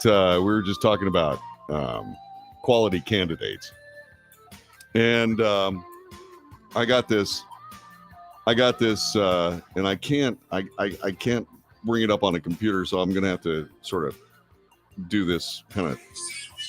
Hang on a second. Whoa. This is we were talking about Senate candidates, right? And John Fetterman is running to be a senator from the state of Pennsylvania. Okay. And Fetterman is a guy who is impaired. He's had a stroke. And that's not a disqualifier. But not being able to understand what's going on around you might be a disqualifier. And it sort of shows up sometimes in his language. This is a video that you may have seen or heard about that happened. I think it was happening over the weekend. So this is John Fetterman, and it's some of his communications. Listen. Send me to Washington, D.C. Take on to make sure I push back against work to work. Yeah, what he said was, send me to Washington, D.C. to make sure I push back against work to work.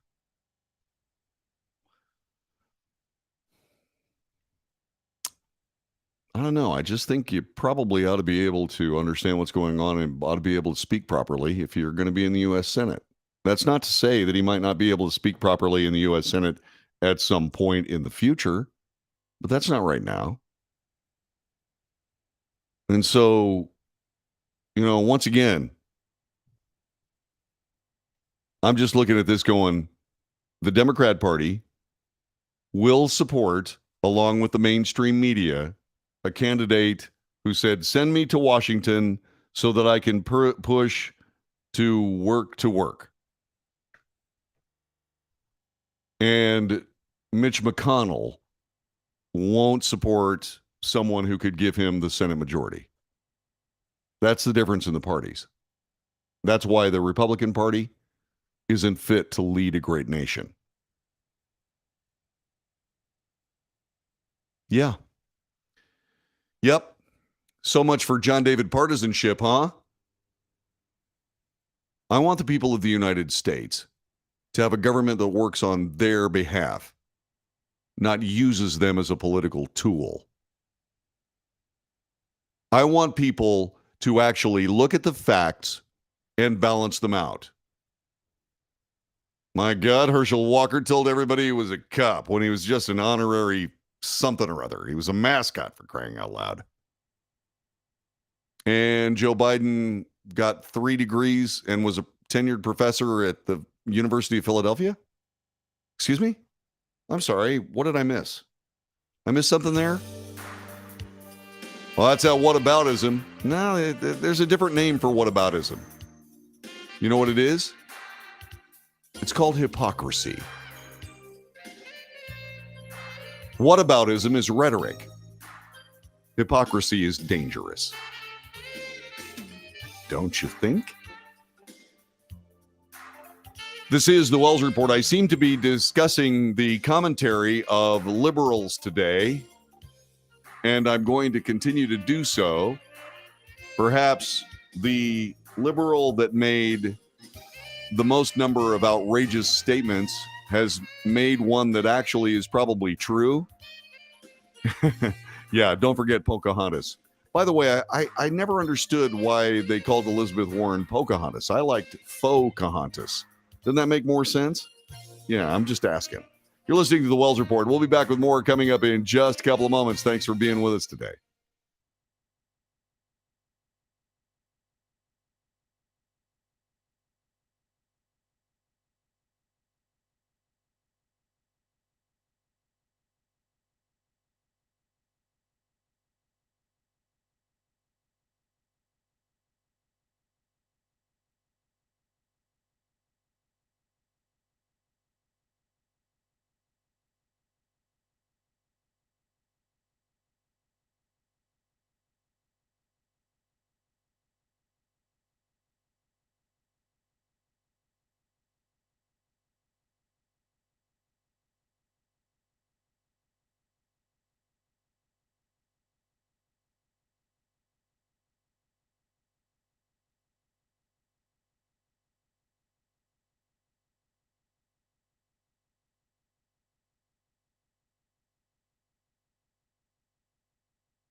This is the Wells Report. My name is John David Wells. Our telephone number is 817-379-2172, 817-379-2172.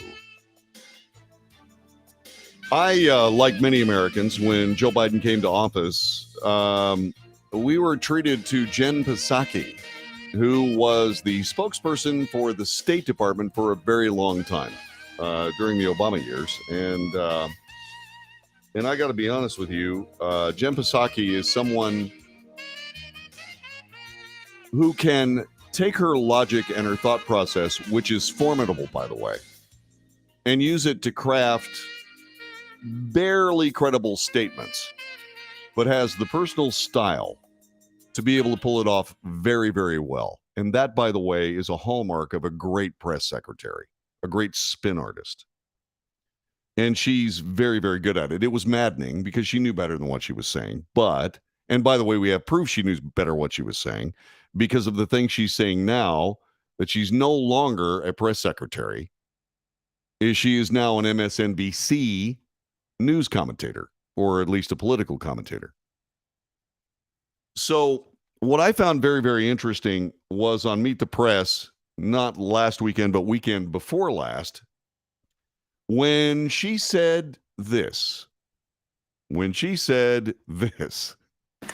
look, I think that Democrats, if the election is about who is the most extreme, as we saw, Kevin McCarthy touch on there with Marjorie Taylor Greene, I'll say her name, sitting over his left side, then they're going to win. If it is a referendum on the president, they will lose, and they know that. So, if it is a referendum on the president, they will lose, and they know that. What does that tell you? What does that tell you about our current state of affairs? This is someone who made a living explaining why Joe Biden was right at every turn, now saying that if the election is about President Biden, the Democrats are going to lose. What does that say? Now, this is somebody that stalwartly defended Joe Biden at every turn, now saying, boy, if this is a referendum on the president, they're going to lose. Well, what this is one of those situations where the truth finally came out. Now, if you think this is partisan, stick with me here for a minute, because there's another little part of this that I want to point out. They are correct. The president of the United States has been underwater, according to polling from a friendly press. He's been underwater.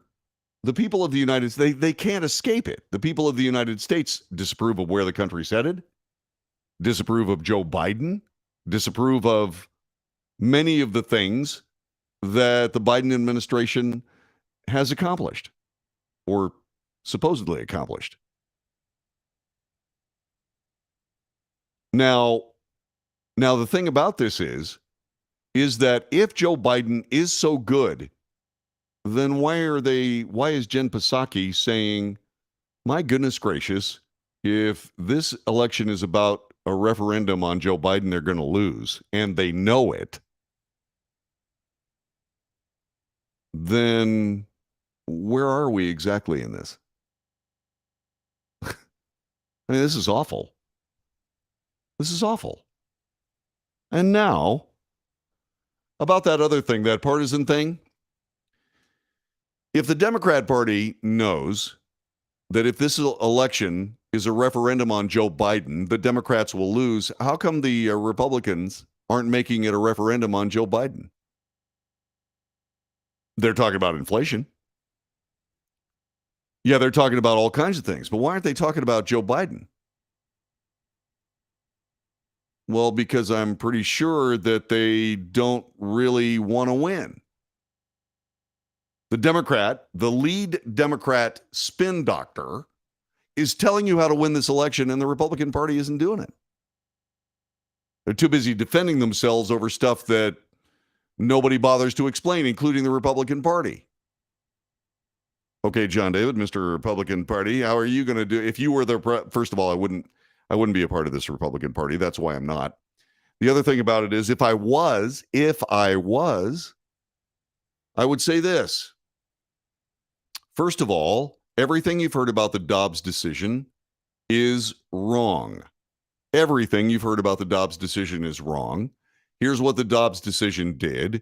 It returned the issue of abortion back to the states. That's where you get to vote on it in your state. So by all means, vote on it. That's called a return to democracy. Further, the Supreme Court in 1973 was given credit for concocting a constitutional right that did not exist and does not exist. That's thing number one that you need to know about. And thing number two, Joe Biden is taking this country down the wrong track, and everyone in America knows it. Inflation, runaway federal spending, it all belongs to Joe Biden. That's what I'd be saying if I was a Republican candidate running for national office. But that's not what the Republicans are saying. Well, inflation's awfully high. Yeah, doggone it. We have to be energy independent. No, that's not what you say. You say Joe Biden and the Democrats created the inflation that we're currently suffering under, and Joe Biden and the Democrats are responsible for us going to our enemies for our energy. But they're not talking about Joe Biden. Why not? Because they don't want to win. Because the Democrat spin doctor says, well, if you make it about Joe Biden, they're going to lose. The Democrats know it. But the Republicans apparently don't know it. And why? Two reasons. They don't want to win. They're incompetent. Why are they in office? I keep talking about the 74 million people that elected Donald Trump or tried to elect Donald Trump. 74 million. Those are the same voters that put these people into office that just don't have the guts as a national party to lead this nation. They just don't have it. We got the wrong Republicans in there. Say what you want about Chuck Schumer, but if you cross him in some political way, he's literally going to jump on you and close his very, very sharp political teeth around your weak Adam's apple and tear it from your throat. But we just don't. The Republican Party just doesn't have that kind of spokesperson. They never will because they suck. You got to have somebody that's willing to trade punches. And the Republican Party just doesn't do it. And that's on the Republican voters. The 74 million people that voted for Trump, you need to do a better job on those other races. We need a functional Republican Party. We need a Republican Party that will win a bar fight. Not try to win a bar fight, but actually win it. And we just don't have it. That's why I'm not a Republican. I'm an American conservative. I'm not nuts. Yeah, I believe the Constitution has it all. And I believe that there needs to be a political party that stands for the Constitution and Bill of Rights. Period. That everything that comes across these politicians' desk, if it does not comport with the Constitution of the United States, they will vote no, regardless of how much political pressure is put on them. That's what I believe. The Republican Party just doesn't have it. Just doesn't have it. They're not worthy of it. I'm going to vote for people that have the guts to stand up there and actually be American. Not a globalist. Not a NATO butt kisser. Not try to get us into wars we have no reason to be involved in. I'm talking about people that work to the benefit of the American people. Okay, America first. Yeah, that's a good way of saying it, as long as it's actually being done. The American government has turned its back on the American people. And we need to stop. Getting back to Joe Biden, underwater. If this election is about Joe Biden, the Democrats lose and they know it. And then there's this. First Lady Jill Biden goes to a Philadelphia Eagles football game that the Cowboys lost. Anyway. And what ended up happening is that she showed up to do something regarding breast cancer. She led the fans in a rendition of Fly, Eagles, Fly. Was on hand for the coin toss, was seen talking to Philadelphia 76er Joel Embiid. Okay? All right? And what ended up happening, realized that Jill Biden was being loudly booed by the Philadelphia Eagles fans. Here are the tweets. Clay Harbor, Philly just booed Jill Biden bad. John McMullen, FLOTUS, Jill Biden gets booed. Being an Eagles fan didn't save her. Eagles fan is in quote, by the way. Ed Krantz, FLOTUS, Jill Biden at midfield for coin flip. She gets booed. Eagles win the toss. Deferred. Dallas starts with the ball. Philly Godfather, a stadium full of Eagles fans booed Jill Biden tonight. They must be from the 5 surrounding counties. Ooh, ow. Ow, ow, ow. And then Jill Biden said, it's a special night for this Philly girl. I get to cheer on my Eagles alongside these brave cancer survivors and their families. God bless them, by the way. Thank you, NFL, for raising awareness through Crucial Catch. We all have a role to play in ending cancer as we know it. I agree. And the NFL said Philly's own FLOTUS, First Lady of the United States, stands along cancer survivors to lead Fly, Eagles, Fly before the Dallas-Philly game. According to the Philadelphia Inquirer, Biden was at the event to promote the White House Cancer Moonshot Initiative. She was joined in the field by cancer patients, etc. President Biden and Jill Biden are both huge Eagles fans. The current president was at the U.S. Bank Stadium in Minneapolis during Super Bowl, would that be 52? Yeah, 52. When Philadelphia won their first title in a classic game against the Tom Brady-led New England Patriots. Philadelphia fans are the most informed and most obnoxious fans in the world, said Biden at the time. Now, this is where truth in reporting comes in. Jill Biden was booed by the Philadelphia fans. But then again, so was Santa Claus. Being booed at a Philly game is actually kind of a badge of honor. You know, it really is.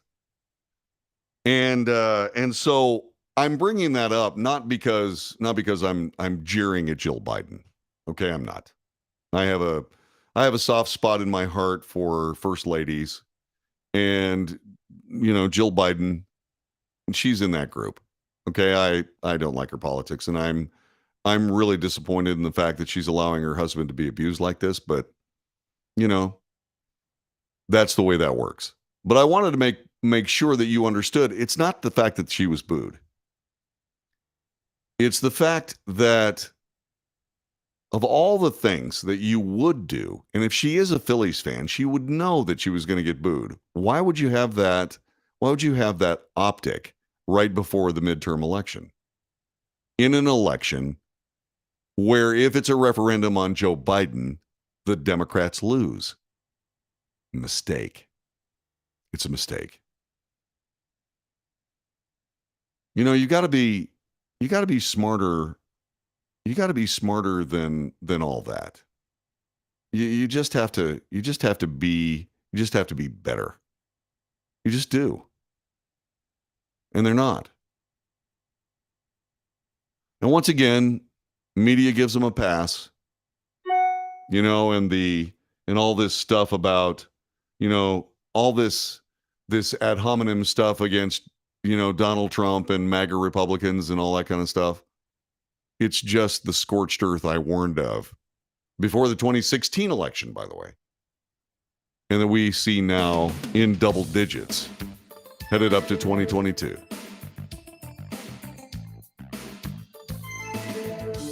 We just have to stop electing the wrong people. It's just absolutely essential that we stop electing the wrong people.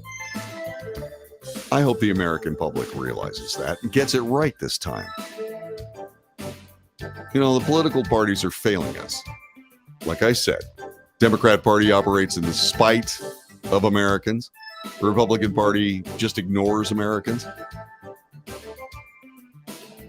It's like these political parties believe that they are the country, and they are not. And we need to get rid of the people in those parties so that we can get political parties that actually represent us instead of themselves. You are listening to the Wells Report. My name is John David Wells. Thanks very much for being here. We'll be back with more in just a moment.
This is the Wells Report. My name is John David Wells. Telephone number is 817-379-2172.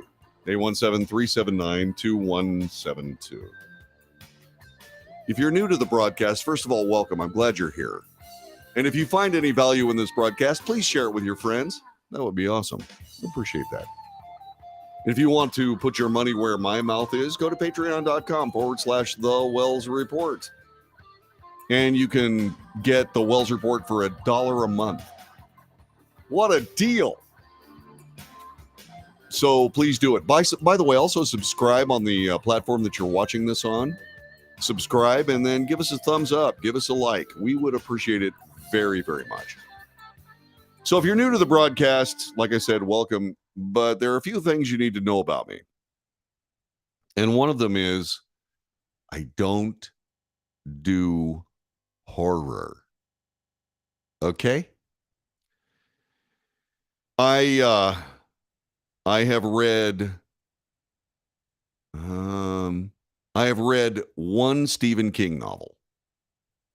One. And that was The Langoliers. Actually, I don't think I actually read the whole thing. Okay. Langoliers about a group of people that get on an airplane. They take off and then everybody else in the world disappears. That's basically how far I got in the book. And the other one was The Shawshank Redemption. But, I just watched the movie. I didn't read the book either. Okay.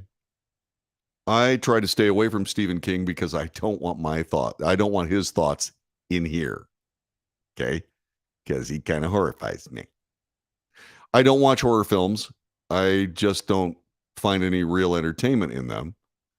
But I'm amazed at people who do. I'm amazed at how many people just absolutely love horror films. But they just might have gone a bit too far. Let me explain. All right, so there's a film out there called Terrifier 2.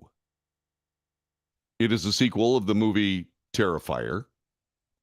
It centers on the ill-fated resurrection of a sadistic clown named Art, which was released last weekend to critical acclaim and has earned $2.3 million on just 700 screens.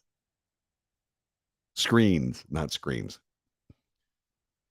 But the dark flick has proven to be a horror for the eyes and your stomach. Fans have taken to social media to share their frightening accounts of seeing Terrifier 2, reporting that people are fainting and vomiting in movie theaters. Okay. Yeah.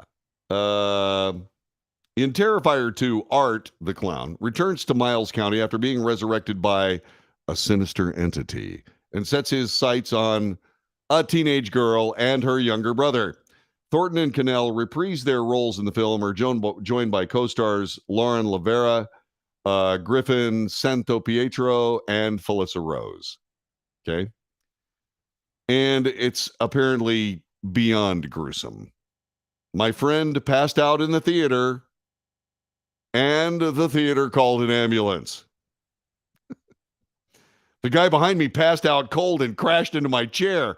I heard a guy puking hard and loud in the bathroom. Yeah. Let's see. Terrifier 2 is so gory, I puked in my popcorn. Seeing Terrifier 2 in a theater was a real trip. People in the audience were gasping, covering their eyes. A few times I even heard retching sounds from a woman a few seats over. It's cool that a movie can still draw reactions like that. Seems to rarely happen these days. I can see no reason to go see Terrifier 2 at all. Executive producer Stephen Barton tweeted out an audience advisory on Monday following several reports of viewers becoming ill. Quote, "This movie contains scenes of graphic violence and brutal depictions of horror. Viewers who are faint of heart, prone to lightheadedness, or have weak stomachs are advised to take extreme caution. There have already been numerous instances of fainting and vomiting in theaters.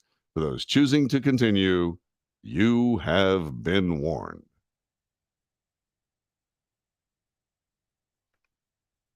Dear friends, why in God's name would you ever go see a movie like that? I mean, seriously. Yvonne says, if people are throwing up in the theater, that's as good a reason as any not to go see that film. Exactly. Do I want to sit around a group of people that are fainting and then puking and then puking and then fainting? The answer is no. Do I want to go to a theater and spend good money on a film that will make me sick? No. But John David, you watched Saving Private Ryan? Yes. Yes, I did. I thought it was brilliant. Well, that was pretty gory. How about Braveheart? You thought that was good? Yeah. Yeah. But you know, I never got lightheaded and I never thought about puking, and neither did anybody that I saw either of those films with. Full Metal Jacket, not a problem. Those are all war movies, JD. Yeah, I know. I'm kind of that guy. But that's not a horror film. That's what actually happened, except not as bad. So if you're going to go see Terrifier 2, do me a big favor. Don't tell me about it. Thanks for watching the Wells Report. See you tomorrow.